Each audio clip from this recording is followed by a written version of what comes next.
Good morning. My name is Richard Jordan. I'm from AppWhirl. On stage with me is my co-founder and lead engineer, Anurag Mishra, and he's going to drive the product demonstration today. AppWhirl lets you make your own mobile app in about 5 minutes, free. What GeoCities was to web pages and what Blogger.com was to blogs, AppWhirl is to apps. We see apps as a new, must-have form of self-expression. It's a channel of communication between the individual and their audience, whether that individual is a regular person with a Facebook friends of maybe 100 people, maybe they're a micro-celebrity with a couple of thousand Twitter followers, or a blogger or podcaster with a few tens of thousands, or even a celebrity or big brands with hundreds of thousands or millions of people in their audience.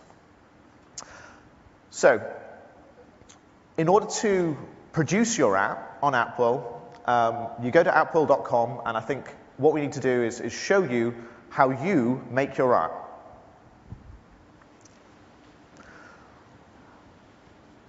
There are lots of content services out there that you can go out and you can create and adapt and store content online.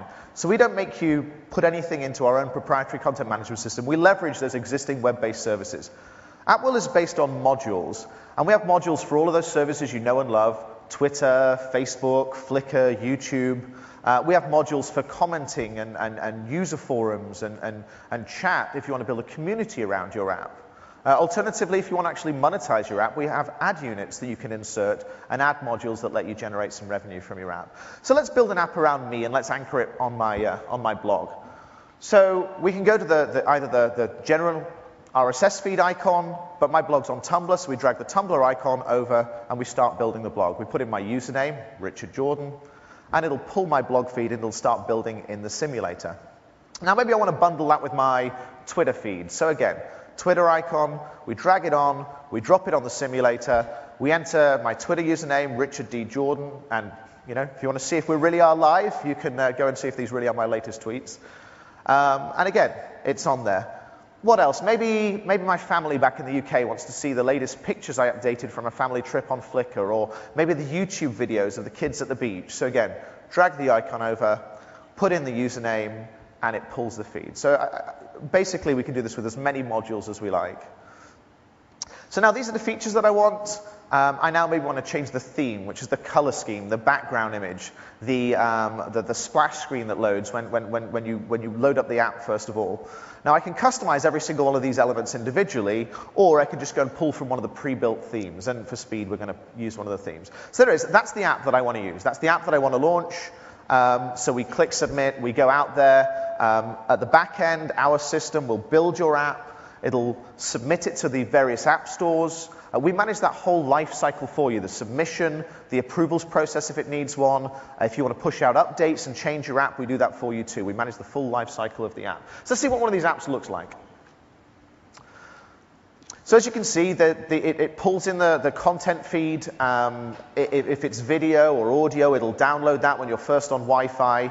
And it'll store it and cache it so you can view it offline or when you're in airplane mode. There's articles. We can maybe go and have a look at one of the articles. We can read it, or we can follow the tweet stream of whoever made the app. And that could be an individual tweet stream. It could be a Twitter list. There's photos. We can maybe have a look at some of the photos. You can click on an individual image and bring it up from the photo gallery. Again, pulling from one of those services that we all know. And that way, if you update your pictures online, they're updated in the app too. Let's try one of the other apps. Let's maybe try the 10th Wonder app. The 10th Wonder is the leading podcast for Heroes fans. It's got about a few tens of thousands of listeners every week. And it was the first ever app that we built on AppWhirl, so we got this is very close to our hearts. And you can go in there, you can see about the 10th Wonder guys, you can read about them, you can follow the tweet conversation around the show, or you can actually go and listen to one of the podcasts. And this is one that we obviously downloaded earlier, and it caches locally. And again, that way you can enjoy it whenever you want. You can enjoy it in airplane mode, or you can enjoy it at any time. And that's basically what we do at AppWhirl. We make it so that you can have your own mobile app in a few minutes free. Whether you're an individual who wants your own personal app, whether you're a big brand that wants to get out to millions of people, whether you're a politician that's going out there during election season, wants to connect to their electorate.